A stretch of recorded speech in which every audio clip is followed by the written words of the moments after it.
Começa agora o Mundo Cidades, um espaço para debater os municípios gaúchos. Ao longo do mês de junho, a Ubra TV leva ao ar uma série de 20 programas que vai discutir soluções e estratégias para uma vida melhor nas cidades. Nessa edição, vamos falar da principal porta de entrada do Sistema Único de Saúde e do Centro de Comunicação com toda a rede do SUS, a chamada saúde primária e a demanda de alta complexidade. Enfim, todos os assuntos que dizem respeito à saúde na região metropolitana, que é uma das mais atingidas pela enchente e terá com isso também desafio de recuperação de hospitais, de postos de saúde, no atendimento a toda a população atingida. Por isso que no programa de hoje nós estamos recebendo aqui no estúdio para debater esse tema a enfermeira Stephanie Costa Santana, que há mais de 10 anos atua em unidades de pronto atendimento e em UPAs e que também é uma empreendedora na área da saúde. E a médica Alessandra Menin, que atua na medicina de família e comunidade, ela é residente nessa área aqui pela Ubra. Uma boa noite a vocês duas, sejam bem-vindas. Começar por ti, Stephanie, que está nesse momento lá numa UPA em Gravataí. Qual é o principal desafio que se tem nesse atendimento lá na ponta à população dentro de um município que é um polo regional dentro da região metropolitana? Então, o maior desafio de atendimento deles, de atender esse paciente na UPA, é que ele entenda que a UPA tem o seu trabalho, assim como a saúde primária também, né? A gente é uma saúde terceirizada, né, na UPA, e eles precisam entender que cada um tem o seu trabalho. Então, se cada vez os usuários, né, entenderem que cada polo tem o seu trabalho, né, eles vão conseguir ocupar um pouquinho mais do espaço. Essa é uma coisa que eu, ao longo desses 30 anos de jornalismo, sempre vi, que é uma dificuldade das pessoas entenderem qual é o papel da UPA, Exato. Qual é o papel da emergência dos hospitais, qual é o papel do posto de saúde. A gente tem evoluído nisso ao longo do tempo ou não? Um pouco, né? Mas eu acho que ainda falta uma questão de pronunciamento, assim, para que as pessoas possam se dirigir para o local certo com a sua queixa certa, né? Não ocupando a UPA com queixas que poderiam ser resolvidas na saúde primária, na UBS, no SF também. Qual é a hora de ir na UPA? Em que momento chega o momento de ir à UPA? Então, casos mais graves, né, mais agudos, né, que não estão tanto tempo.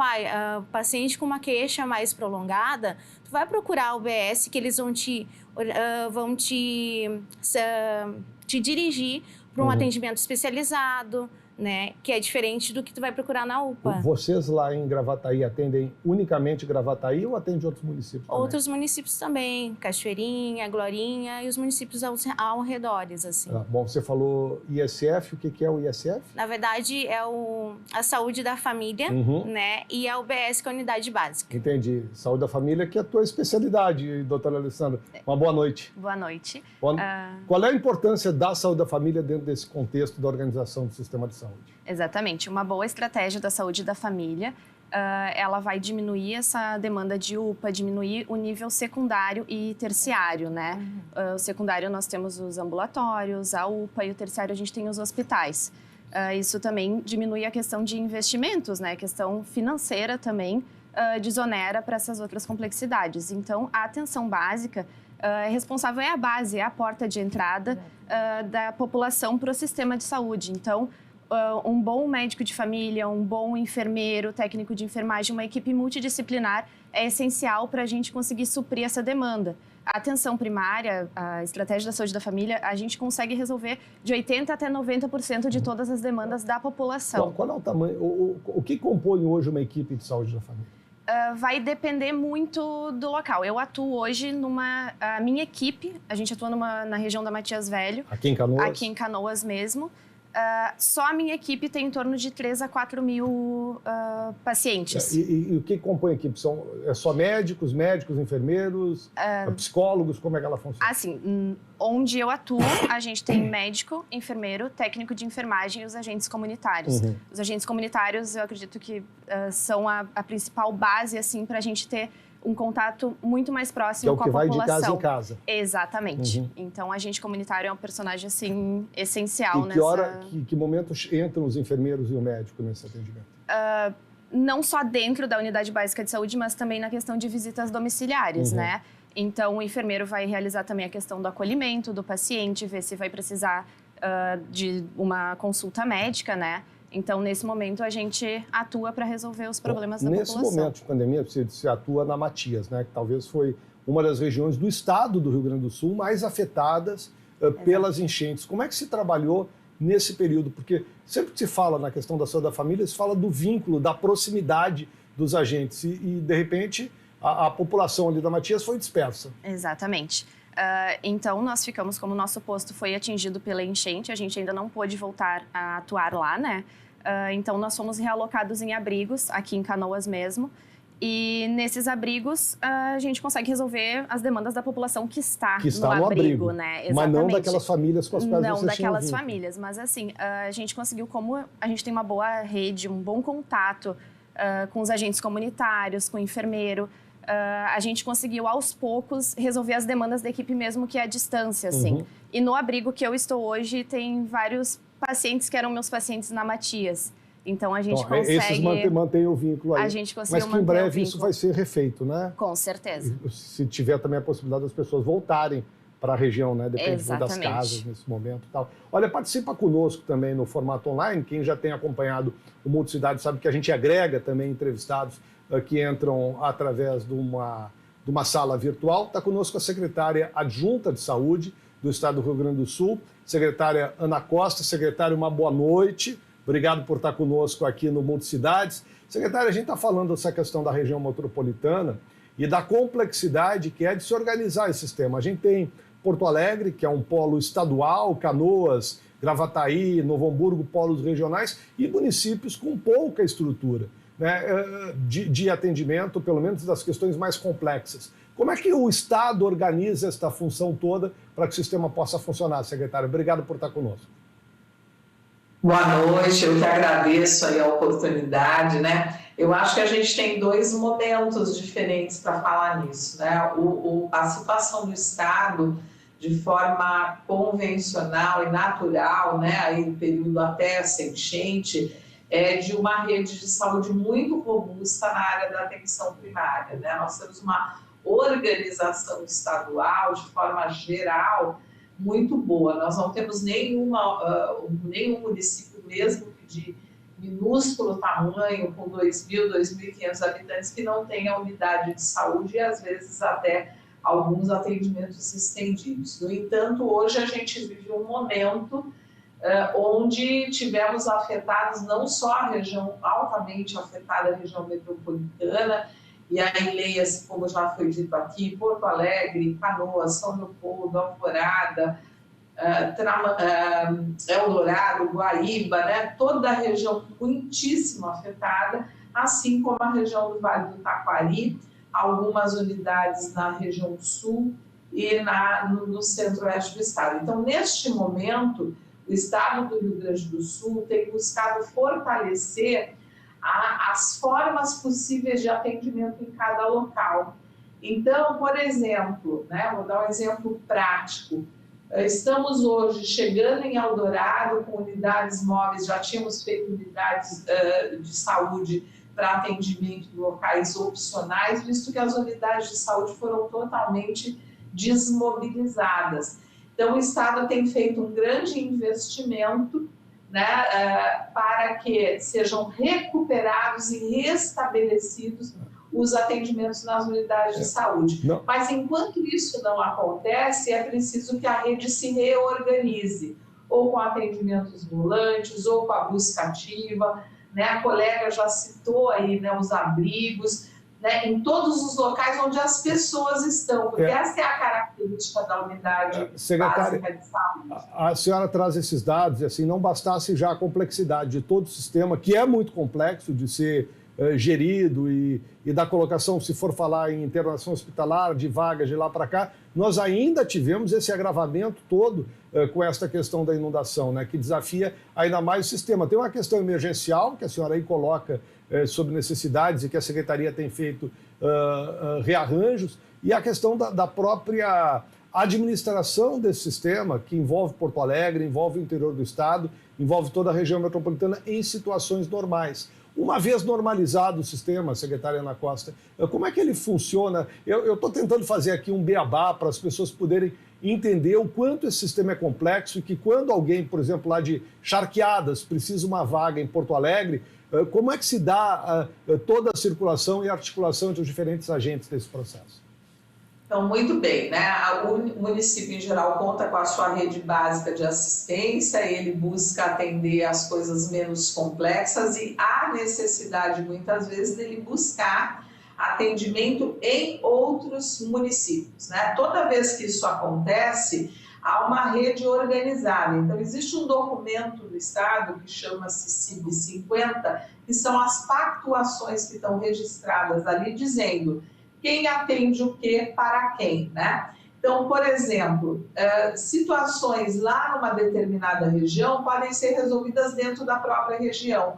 Então, é feita uma solicitação de leito, uma solicitação de consulta, e às vezes alguém que está no município menor vai para o município vizinho de forma agendada. A mesma coisa acontece quando há um pedido de internação. Há um sistema estadual onde todo mundo que precisa tirar um paciente de uma cidade para outra, seja porque está numa UPA e precisa ir de um hospital, seja porque está num hospital de menor complexidade e precisa ir para outro, ou o inverso, está num hospital de maior complexidade, já fez o que precisava fazer e precisa voltar para um hospital de menor complexidade, abrindo assim possibilidade às pessoas que precisam de um hospital, por exemplo, como é o caso de muitos hospitais de Porto Alegre.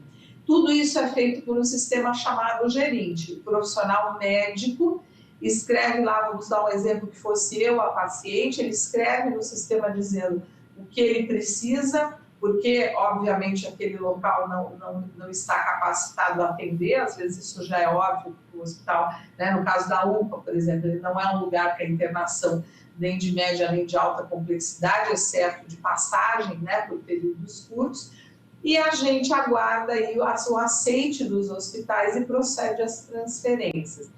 E a gente tem também, como a oncologia, por exemplo, centros de referência que são especializados em oncologia. Então, se uma pessoa precisa do atendimento, será encaminhada desta forma. E muitas vezes as pessoas perguntam, e por que não tem tudo em todos os lugares?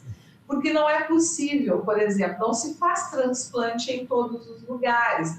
As equipes, os equipamentos e tudo aquilo que envolve um transplante precisa estar num centro especializado que faça isso em grande escala, porque é um aprendizado difícil para as equipes profissionais. Mas uma cirurgia, por exemplo, de vesícula, de hérnia, que são cirurgias de menor complexidade, podem estar mais espalhadas por hospitais do estado que tenham essa condição. Então, a rede funciona sempre com o paciente circulando na rede de forma organizada. Não é todo mundo para qualquer lugar. Essa administração é natural do Sistema Único de Saúde. Essa administração do gerente que a senhora se refere, né, que é o sistema, é o programa que faz esse gerenciamento, ela se dá de forma humana, secretária, ou são os algoritmos ali que encaminham de um lado para o outro? É uma pessoa que pega e despacha? Como é que se dá? Nós temos médicos reguladores, né? E o sistema, vamos dizer, quando se coloca as informações no sistema, sim, ele ajuda numa classificação de risco, né? Então, por que eu preciso transferir primeiro uma pessoa do que a outra, né? Pelo risco dessa pessoa, por exemplo, de piorar, de agravar ou até de falecer, né? De via óbito. Então, há um médico regulador que avalia e ajuda na classificação deste risco. Sim, ou seja... Então, dentro de um sistema que tem aqui na cidade de Porto Alegre, que é do Estado, somado a um sistema regulatório que há, uma central de regulação que há em Caxias, outra em Canoas e outra em Pelotas, essas 4 centrais fazem este processo de trabalho, levando as pessoas ao lugar correto no tempo mais oportuno. Então, assim, existe sim o apoio, né, da tecnologia, a tecnologia nos ajuda muitíssimo, mas a gente tem médicos reguladores, inclusive, vou dar um exemplo, na área da oncologia nós temos inclusive o apoio, né, na oncopediátrica aí do Instituto do Câncer Infantil, né, que ajuda os profissionais, inclusive, para não fazer encaminhamentos desnecessários e poder atender quem é realmente risco no tempo oportuno. Bom, secretária Ana Costa, secretária adjunta da Saúde do Estado do Rio Grande do Sul, obrigado por participar conosco aqui do Multicidade, secretária.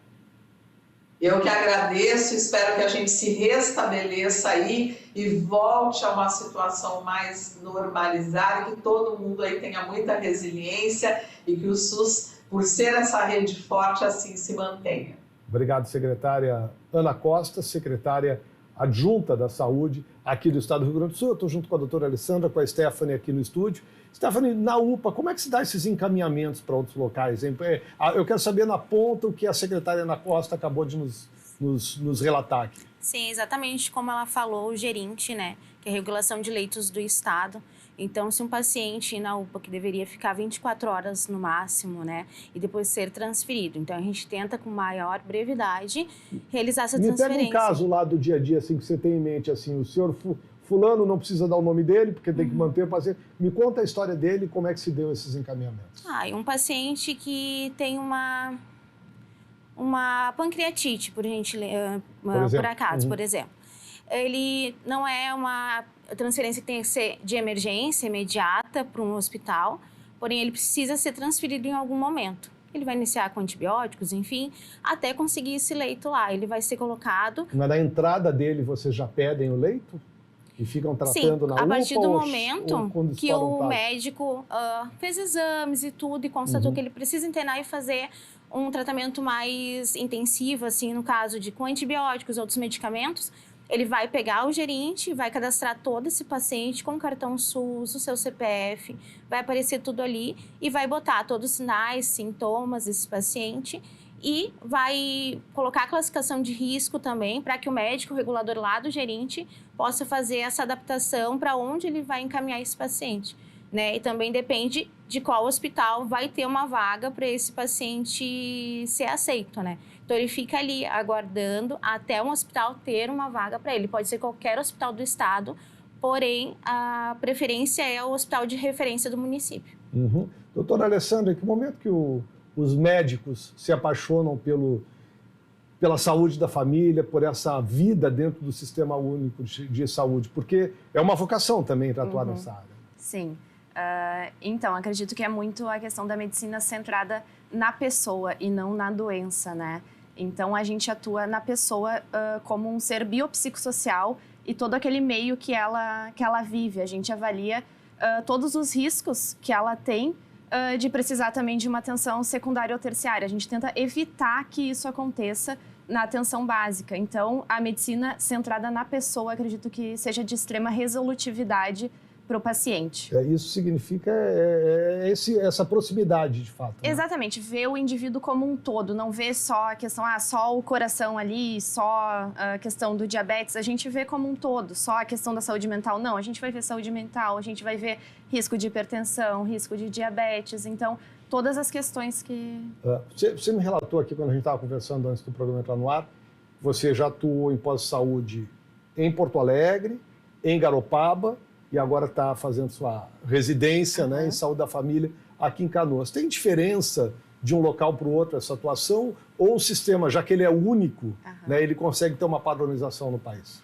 Então, cada local tem as suas peculiaridades, sim. Alguns locais vai ter alguns exames complementares a mais que a gente consegue solicitar, outros, dependendo do município, é mais restrito. Então, vai variar muito de município para município. Assim, teria que ser... um padrão, né? Mas não na prática, pelo que eu tive experiência, assim, não funciona exatamente tudo igual. Não é da mesma forma. Não. A questão da participação social, aí vale para vocês dois, né? Para vocês duas, né? Tanto lá em Gravataí quanto aqui. Qual é a importância do envolvimento comunitário, tanto na UPA quanto no trabalho das equipes de saúde da família? Stephanie. Eu acho que é muito importante, porque aí a gente chega de novo naquele ponto de que aquele paciente sendo acolhido na atenção primária, ele não, às vezes nem chega na atenção secundária, né, que seria a UPA ou até mesmo na terciária ou hospital. Então, se for feito um bom acolhimento deste paciente, desse idoso, enfim, vai ser muito melhor, porque ele não vai chegar até a secundária, gerando todo um custo para a unidade, né, às vezes, muitas vezes desnecessário, né.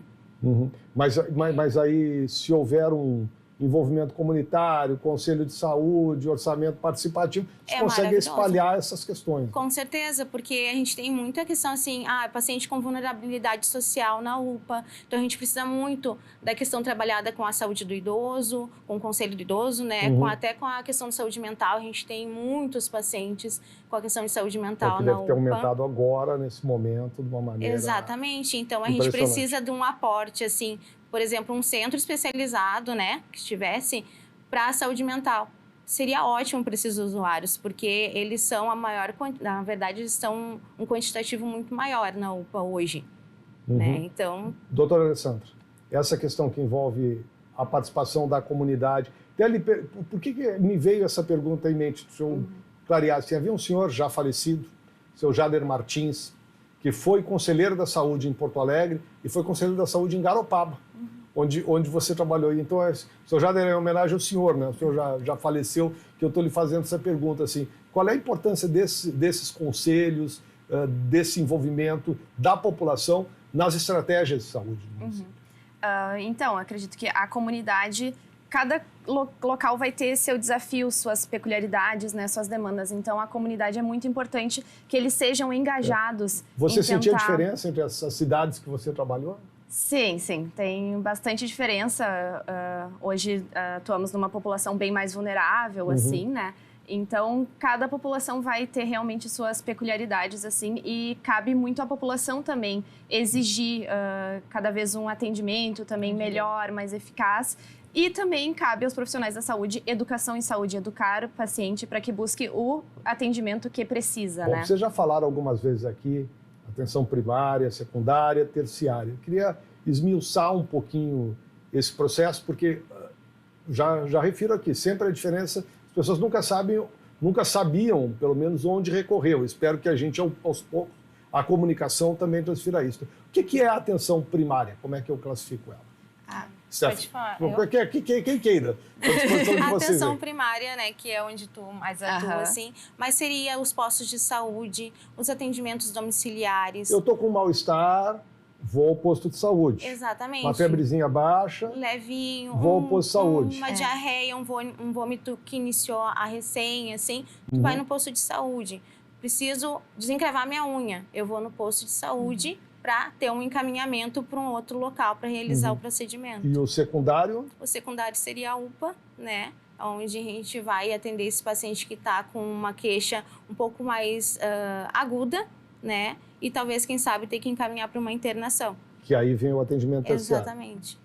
É esse o caminho. Isso, e acho que nos secundários também vale destacar a questão do CAPS. Exato, tem esses serviços adjacentes, né? Exatamente. Os serviços mais CAPS especializados. é o atendimento psicossocial. Exatamente. Que não são todos os municípios que têm, né? E tem divisões também, 1, 2, 3, né? Isso, exatamente. O sistema é complexo de entender. É bem complexo. Não é fácil, assim. Eu trabalho com essa questão há tempo, participei da administração pública, né? Seguidinho, aliás, nós vamos falar no próximo bloco, na abertura do próximo bloco, com o secretário da Saúde de Porto Alegre também, o secretário Fernando Ritter, que foi secretário aqui de Canoas. Vou tentando aprender pouco a pouco. Agora, o sistema é complexo, são muitas nomenclaturas, e eu imagino para as populações, sobretudo, tu atende aqui o pessoal da Matias, né? Que eventualmente também tem uma escolaridade menor, uma capacidade, às vezes, de compreensão, de interpretação menor. É muito difícil entender esse sistema todo. Com certeza. Por isso que cabe muito a nós também, como profissionais da saúde, orientar e educar. Bom, vamos lá. Vamos ter o que a gente está tentando fazer por aqui. Nós vamos para o intervalo, o Multicidades faz um rápido intervalo e daqui a pouco a gente volta com esse debate sobre a saúde nas cidades, conversando logo na abertura com o secretário da Saúde de Porto Alegre, Fernando Ritter. Nós já voltamos.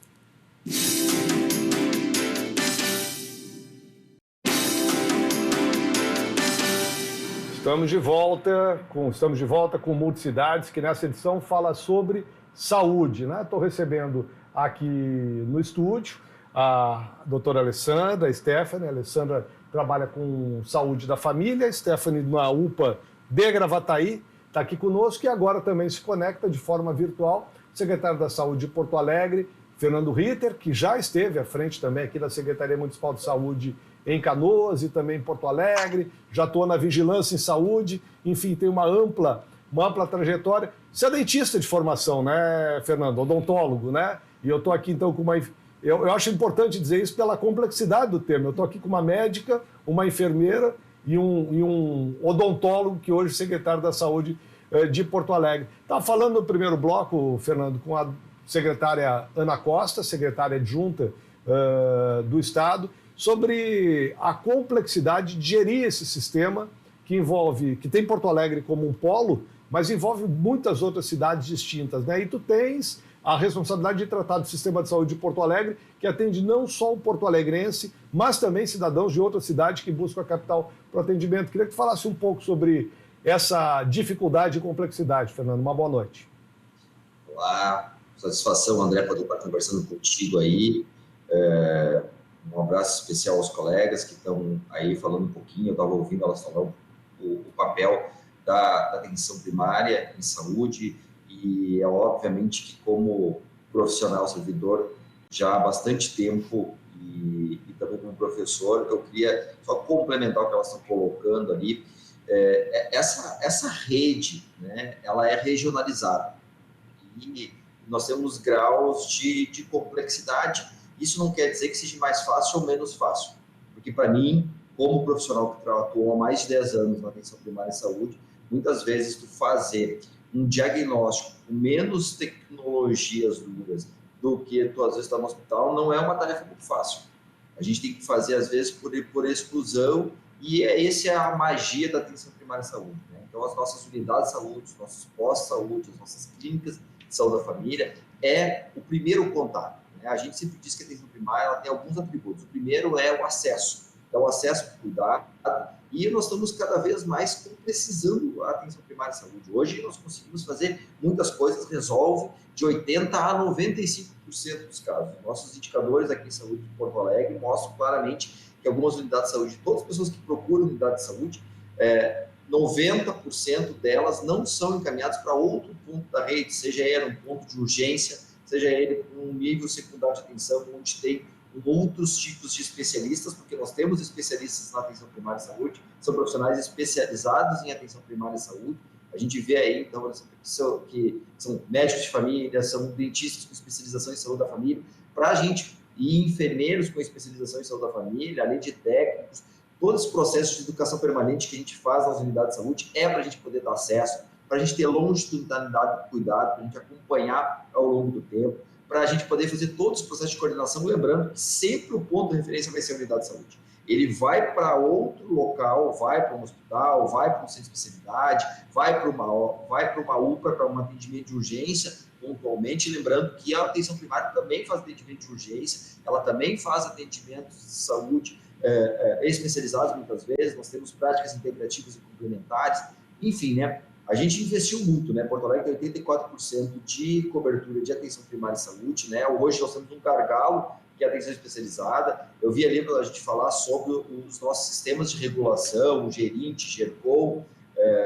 Eu tenho o prazer de ter começado esse processo aqui em Porto Alegre, na prancheta, no quadro branco, a gente desenhar como é que faz para a gente poder fazer esse processo de encaminhamento, classificar a prioridade do paciente, isso tudo num processo que tu tem uma cidade de pequeno porte e uma cidade de médio porte e cidades de grande porte. Então, Porto Alegre sempre vai ser um porto seguro daquilo que outros municípios não conseguem atender e não precisam muitas vezes atender, porque o custo operacional para te manter uma alta complexidade é muito grande e tem que ter volume, tem que estar com uma taxa de ocupação de mais de 90% fazendo esse procedimento. Por isso que tem esse processo de regionalização de fundamental importância. Bom, você falou, Fernando, que 90% dos casos do posto-saúde se resolvem lá, na unidade básica de saúde. Agora, qual é o percentual de casos que não precisam ir para a UPA ou para hospitais e que acabam indo lá? E o município tem esse cálculo também, não? Tem, a gente tem, pensando em UPA, né? Eu sempre digo que a UPA ela é transversal, tá? Ela é atenção primária, é atenção secundária e ela é atenção terciária, muitas vezes. Chega um paciente com um infarto agudo do miocárdio para a gente fazer os primeiros procedimentos, ou um paciente com um acidente vascular cerebral, mas também a gente chega com um paciente com uma febre baixa, um paciente com dengue, um paciente com influenza ou Covid nesse momento, né? Que bom dizer que Covid é até a baixa complexidade nesse momento, graças à ciência e à vacina, né? A gente sabe que 60% a 70% dos pacientes que chegam nas unidades de atendimento são azuis e verdes. São aqueles pacientes menos graves, aqueles pacientes que poderiam estar na unidade de saúde, né? Muitas vezes as pessoas vão lá pensando que vão conseguir um nível de complexidade até maior e eu sempre digo que primeiro a gente tem que esgotar a capacidade de resolutividade da atenção primária em saúde, né? A UPA às vezes, acaba tendo às vezes um laboratório, demora um pouco mais tempo, mas a maioria daqueles procedimentos talvez não precisaria fazer um exame de complexidade diferente daquele que está na unidade de saúde. A gente já pode começar a tratar. Nesse período de enchentes que a gente tem aí, onde a gente tem uma preocupação enorme sobre leptospirose, eu sempre digo que a gente, se tiver que fazer exame para confirmar leptospirose em todas as pessoas, talvez a gente perderia algumas vidas. Tem que fazer o exame, tem que ter o confirmatório, mas tem que começar o tratamento. E o tratamento ele começa na unidade de saúde. Começou os primeiros sintomas, tenho dúvida, a gente vai começar a fazer o tratamento. Isso é o protocolo. A gente trabalha muito com uma organização de processo de trabalho baseada em protocolos, através das melhores evidências, com os melhores insumos e medicamentos para isso. E o profissional, e aqui eu queria destacar, em homenagem aos colegas que estão aí, a medicina de família e comunidade, o dentista especialista em saúde coletiva ou saúde em atenção primária de saúde, assim como o enfermeiro, eles são profissionais especializados.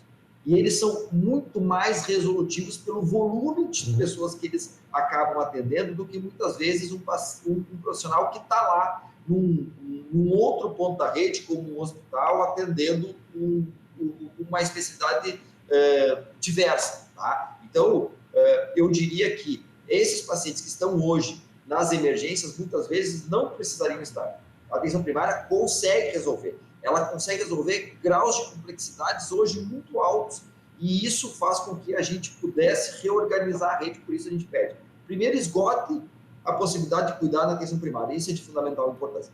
E ter profissionais qualificados, especializados em atenção primária, que conheça o processo de organização da rede, de fluxo de encaminhamento de pacientes, com protocolos bem delineados, nós resolveríamos boa parte dos problemas que sobrecarregam as emergências e conseguem prevenir as doenças. Bom, agora, Fernando, no planejamento da saúde em Porto Alegre, você também já teve a experiência aqui em Canoas e também tinha essa questão, Canoas um polo regional de saúde, Porto Alegre um polo estadual, você precisa levar em consideração a vinda de pacientes de outros municípios, né? Qual é hoje a proporção de pacientes de fora de Porto Alegre que buscam atendimento de saúde na capital? Mais uma excelente pergunta, André. Ele varia, tá, conforme o grau de complexidade. Se a gente olhar, por exemplo, as nossas hospitais de alta complexidade, tá, como, por exemplo, o Hospital Santa Casa de Misericórdia, como o Hospital de Clínicas de Porto Alegre, como o Hospital Conceição, como o Hospital Pontifícia Universidade Católica, o Hospital São Lucas da PUC, tá? O nível de pessoas de fora de Porto Alegre passa de 50%.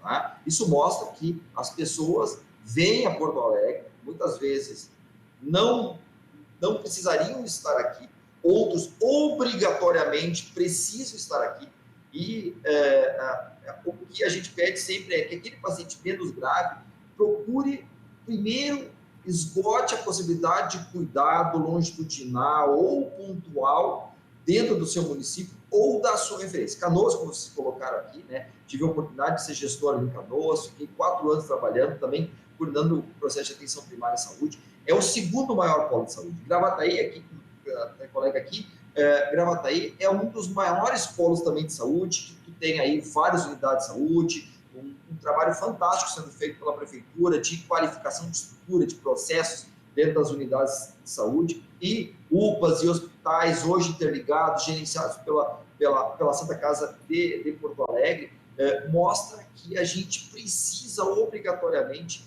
estar conectado nesse processo. Nas emergências, neste momento, por exemplo, eu estou com 36% de pessoas fora de Porto Alegre. Tá? 36%, a média. Nós temos pronto atendimentos um pouco menos, as emergências hospitalares um pouco mais, e a gente tem, assim, em situações como no cardiologia, eu estou olhando agora aqui o mapa, 62% das pessoas que estão hoje no hospital de cardiologia são de fora de Porto Alegre. Então, mostra quanto é importante o sistema de saúde da nossa capital, quanto é importante a gente se reerguer após todos esses processos de desastre que aconteceram, porque vai ser o porto seguro de muitas pessoas, assim como Gravataí é porto seguro para algumas pessoas, Canoas é para outras pessoas, assim como Novo Hamburgo, São Leopoldo, Esteio, e municípios que não têm necessidade de ter hospital pelo tamanho e o porte que eles têm, porque ele é caro. Manter equipes 24 horas, 7 dias por semana, em várias especialidades, é inviável. Por isso que tem uma concentração em algumas cidades, tá? Mas essa concentração ela precisa ser reorganizada. E o processo de inteligência para organizar isso é através da regulação, é através dos sistemas que hoje são reconhecidos nacional e internacionalmente como o GERINT, o GERCOM, que é o Sistema de Gerenciamento de Consultas, o GERPAC, que é o Sistema de Gerenciamento de Procedimentos de Alta Complexidade. Isso faz com que a gente coloque o paciente certo, no lugar certo, no tempo certo, com o recurso adequado. Isso é de fundamental importância. Bom, secretário da Saúde de Porto Alegre, Fernando Ritter. Secretário, na conversa que eu estou tendo aqui no estúdio com a Stephanie e com a Alessandra, do que eu ouço o senhor falar aí também, me parece que fica muito claro que é muito mais barato, porque a gente sabe que a saúde é caro, né, mas que é mais barato para o sistema, investir cada vez mais nessa preocupação com as pessoas, investir cada vez mais nessa atenção básica, investir nas estratégias de saúde da família, ou na saúde da família, enfim. Como é que está esta questão em Porto Alegre? Eu lembro, secretário Ritter, que a cada campanha eleitoral se falava, os candidatos diziam, vamos ampliar para tantos o número de equipes de saúde da família. Como é que está esse quadro hoje na capital do Rio Grande do Sul? Pois é, André. Agora vem as soluções mágicas. Eu sempre digo, né? O período de campanha eleitoral é a solução para resolver o problema da fila, é para resolver o problema das emergências hospitalares, é para resolver o tempo de espera em consultas. Gente, não existe mágica. O que existe é trabalho. O trabalho bem estruturado, baseado em inteligência, passa obrigatoriamente por uma atenção primária em saúde forte, que ela coloca uma cobertura alta dentro dos municípios, e aqui nós estamos falando dos municípios de grande porte, Canoas, Porto Alegre e Gravataí, por exemplo, tá? Que, por exemplo, Porto Alegre é 84%, e eu sei que Gravataí e que Canoas também tem um processo, né? Apesar de a gente ter perdido algumas unidades de saúde agora, mas nós vamos reerguer, e a gente precisa obrigatoriamente investir num processo de atenção especializada. A gente precisa, sim, aumentar. E uma das soluções que nós estamos fazendo aqui em Porto Alegre é a gente ampliar o número de equipes multiprofissionais. O Ministério da Saúde lança a equipe EMULTI, tá? Que está o nome batizado por isso, antes foi NASF, mas o importante é que são equipes multiprofissionais. Essas equipes são compostas por 200 horas de profissionais especializados em diversas áreas, ou 300 horas, ou pode ser 100. Mas Porto Alegre, por exemplo, vai botar já agora, nos próximos dias, até o final do mês e ao longo do mês que vem, a gente vai botar 10 equipes multiprofissionais, se agregando às outras 9, e no segundo semestre, mais 5. O que são essas equipes? É compostas por médicos especialistas, especialmente a gente vai focar em psiquiatras, mas a gente poderia botar pediatras ou gineco, para a gente poder trabalhar não só a atenção assistencial, mas também ajudar no matriciamento, na educação permanente dos profissionais, para resolver casos mais complexos que exigem talvez um conhecimento mais especializado dentro da área,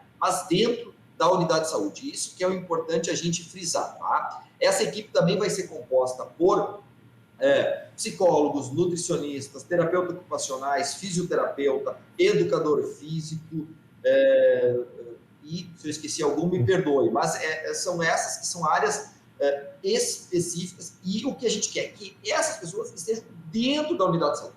É importante que os municípios entendam que não dá mais para a gente trabalhar único e exclusivamente com equipes mínimas. Mínimo já passou dessa fase. As pessoas elas estão envelhecendo, as pessoas estão tendo múltiplas doenças. Nós temos aí um processo de tragédia que faz com que as pessoas precisem de um cuidado especializado, mais direcionado, e a gente vai colocar isso para evitar que as pessoas precisam procurar um centro especializado. Então, eu digo que nós estamos especializando a atenção primária à saúde com essas equipes, e nós vamos fazer essa contratualização a partir das nossas parceirizadas, e aqui eu queria agradecer todos os nossos trabalhadores, nossos servidores, nossos empregados públicos, nossos parceiros contratualizados, que têm feito toda a diferença para poder fazer isso. Nós ainda temos um sistema único de saúde com 35 anos de história, que evoluiu muito nos últimos 15 anos, eu diria. Tá? Nós somos referências para o mundo inteiro, porque nós somos um sistema universal, que trabalha com o princípio da integralidade, da equidade, que muitos outros países não têm isso. E isso é inveja ou, pelo menos, referência para isso. Tá? Então, eu queria dizer que, especializando a atenção primária à saúde, a gente vai diminuir o tempo de espera na fila e a gente vai promover a saúde, prevenindo doenças que são mais prevalentes na população. Bom, secretário Fernando Ritter, secretário da Saúde de Porto Alegre, obrigado por estar conosco aqui no Multicidade, secretário. Uma boa noite ao senhor.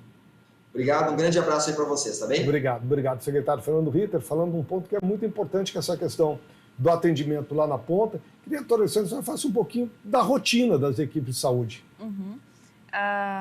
Rotina no sentido de... Do dia a dia lá nas comunidades. Tá, então assim, a nossa agenda consiste numa divisão de atendimentos clínicos, atendimentos de puericultura, que é o atendimento para o recém-nascido e para as crianças, atendimento de gestante, nós fazemos pré-natal também, e agenda de visita domiciliar. Então, nossa rotina é baseada nessas divisões, assim... Essa rotina domiciliar, quando as pessoas não vão no posto, vocês vão na casa para saber como ela está? Como é que funciona? Exatamente. São pacientes específicos, alguns que não podem se locomover até o posto de saúde, alguns acamados, alguns que ficam mais restritos à casa, né, ao leito, enfim.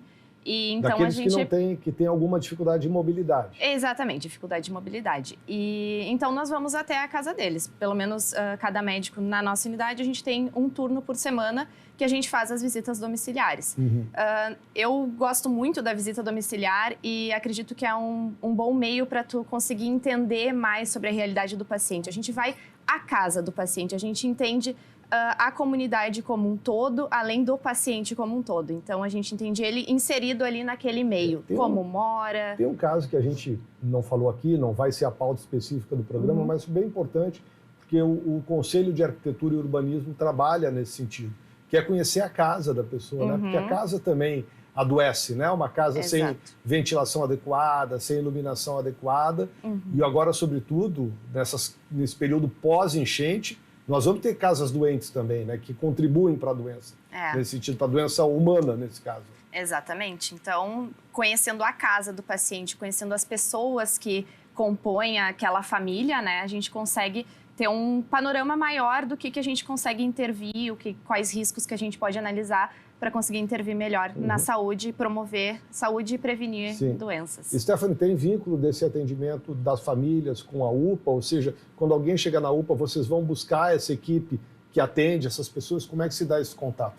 Diretamente, nós não temos contato com essas equipes, mas quando há necessidade de um olhar maior, mais cuidadoso ao paciente, ao seu familiar, que é muito importante, né, já que eles são um contexto, né?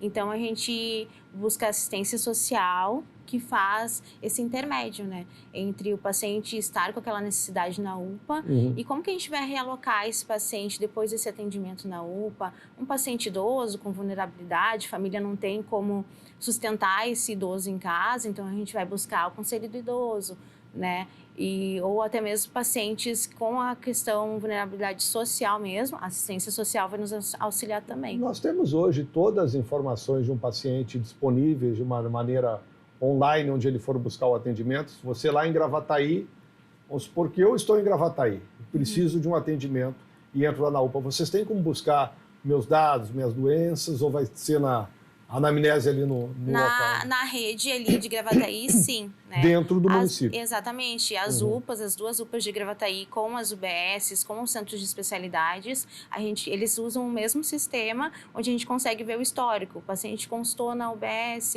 o paciente consultou na outra UPA, então a gente consegue ver e o histórico anterior. Para saber de alguma coisa pré-existente, exatamente. De um outro atendimento. Às vezes o paciente não sabe suas comorbidades prévias. Mas ele então, não se comunica com outros sistemas? Não. Não? É somente ali. Da mesma forma aqui em Canoas, doutora Alessandra? Não, aqui em Canoas a gente não tem acesso aos prontuários da UPA. É o acesso... Tem uma UPA, alguma que outra, assim, ou algum CAPS, a gente até é interligado com o nosso sistema, mas de uma forma geral não é interligado com o nosso sistema. Isso facilitaria demais o processo. Facilitaria, com certeza. E é tão incrível que a gente viva num momento em que a tecnologia está toda aí, à disposição, mas agora são sistemas complexos, né? Exatamente. Não é um arquivo compartilhado. Exatamente. Né? Que aqui em Canoas, a maioria...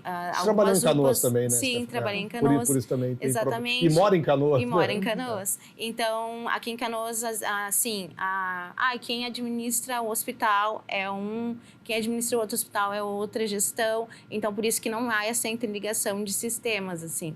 E cada gestão, cada coordenação, enfim, de instituição tem o seu sistema separadamente. O mundo ideal é a gente pegar e colocar lá, sei lá, um CPF ou um número... Seria maravilhoso. O NIS é familiar, né? Mas bota lá o CPF e vem todos os dados do paciente, do atendimento no médico particular que ele fez, cirurgia que já fez. Acho que para o médico, sobretudo, facilitaria muito. Com certeza, facilitaria muito. No momento da avaliação. Vamos chamar mais um convidado para esse programa também, o Dr. Maurício Canes Pires, que é coordenador do programa de residências da saúde da família do curso de medicina aqui da Universidade Luterana do Brasil. Dr. Maurício, uma boa noite. A gente tem falado muito aqui sobre a importância desta saúde da família, dessa atenção básica no processo de saúde, no sistema de saúde. Eu queria lhe perguntar como é que isso é passado para o estudante de medicina, ou seja, para aqueles médicos que efetivamente vão levar adiante a consolidação desse sistema no futuro. Uma boa noite. Oi, boa noite, André Machado, boa noite, enfermeira Stephanie Santana, boa noite, minha médica residente, posso dizer como minha, que é um orgulho já vê-la aí com essa desenvoltura e esse nível de conhecimento, multiplicando conhecimento para todos os telespectadores da Ubra TV. André, eu sempre defendo que existe um grande caminho que é uma rede bem organizada. Agora eu peguei uma parte, vocês conversando, a questão inclusive da informatização e da forma de coordenar um cuidado, talvez, entre níveis de vários níveis de complexidade. Então isso é um desafio para nós, porque uma rede bem estruturada, André, facilita demais que a gente possa coordenar esse cuidado e não demandar para níveis secundários e terciários pacientes que possam ser bem resolvidos, com alta qualidade, no nível básico, no nível da atenção primária. Então, isso é importante, inclusive, o que tu já salientasse a respeito da nossa troca de informações de um prontuário de um paciente, que a gente possa saber o que esse paciente teve numa internação, ou num atendimento de emergência numa UPA, porque, de qualquer forma, o paciente é do território, é o paciente nosso da comunidade. Até porque, né, doutor Maurício, aqui na região metropolitana, as pessoas às vezes estão morando aqui em Canoas, em seguida estão morando em Sapucaia, estão morando em Esteio, é tudo muito próximo, e esses dados precisam acompanhar também essas pessoas. Estava falando antes, doutor Maurício, tanto com o secretário Ritter quanto com a secretária Ana Costa, né, secretária adjunta do Estado. Eu tinha vontade de fazer uma pergunta para eles, mas eu não fiz, porque ambos estão dentro de governos nesse momento, né? Mas nós estamos passando por um ano eleitoral. E o tema da saúde sempre é um tema muito importante no ano eleitoral. Se o senhor pudesse sugerir aos candidatos a prefeito dos mais diferentes municípios, não estou falando de nenhum município especificamente, do cuidado em seu programa de governo em relação à área da saúde, qual seria o conselho que o senhor daria? Que pergunta desafiadora, André. Mas eu imagino assim, voltando a falar, numa rede bem organizada. Eu vou fazer um pequeno parênteses que eu acho muito importante. Eu vou dar um exemplo que eu acho que é importante o telespectador saber. Existem várias doenças que levam, às vezes, a internações hospitalares de alto custo, com prejuízo do paciente, mas que seriam doenças preveníveis de internação se fossem bem tratadas na atenção primária. Então, esse investimento na atenção primária, na atenção básica, em unidades de saúde, com exames complementares, com fácil acesso a exames complementares, que a gente pudesse organizar, inclusive essa relação de troca de informações dos níveis secundários e terciários com a atenção primária, nos facilitaria muito. Então, esse investimento na atenção primária para qualificar e minimizar, digamos, pacientes que não precisariam estar em níveis secundários e terciários, seria um caminho bem execuível, bem fácil de fazer, mas que precisa esse olhar do político e um incentivo, obviamente, para que isso aconteça. Bom, dentro do setor universitário, doutor Maurício, esse assunto, ele tem a relevância que merece, ou seja, desta preocupação. Estava conversando aqui com a Alessandra ainda tem brilho nos olhos nessa questão de falar da atenção à pessoa, né? Mas muitas vezes a medicina acaba buscando outros caminhos que não são efetivamente esse da atenção à pessoa, né? E quem trabalha com saúde da família, sim, esse sim tem que trabalhar nesse sentido. Mas o senhor acredita que, como um todo, a formação de medicina tem preparado profissionais para a saúde pública? São dois aspectos, André. A primeira que o MEC já tem preconizado isso. E eu vou puxar brasa para o nosso assado, e até em nome do professor Dr. Marcelo Guerra, que é o nosso coordenador do curso de medicina. O curso de medicina da UBRA, de uns anos para cá, montou um eixo estruturante em medicina de família, onde, desde o primeiro semestre, o aluno já está inserido na comunidade. Então, durante todo o primeiro ao oitavo semestre, antes do estágio, do internato, ele tem essa vivência, ele tem esse aprendizado, entendendo como a área da medicina de família, e vamos falar da atenção primária, é uma das áreas mais importantes. E durante o internato ele passa no 9º semestre, onde eu sou regente, no 12º semestre e depois com a possibilidade de fazer, inclusive, residência.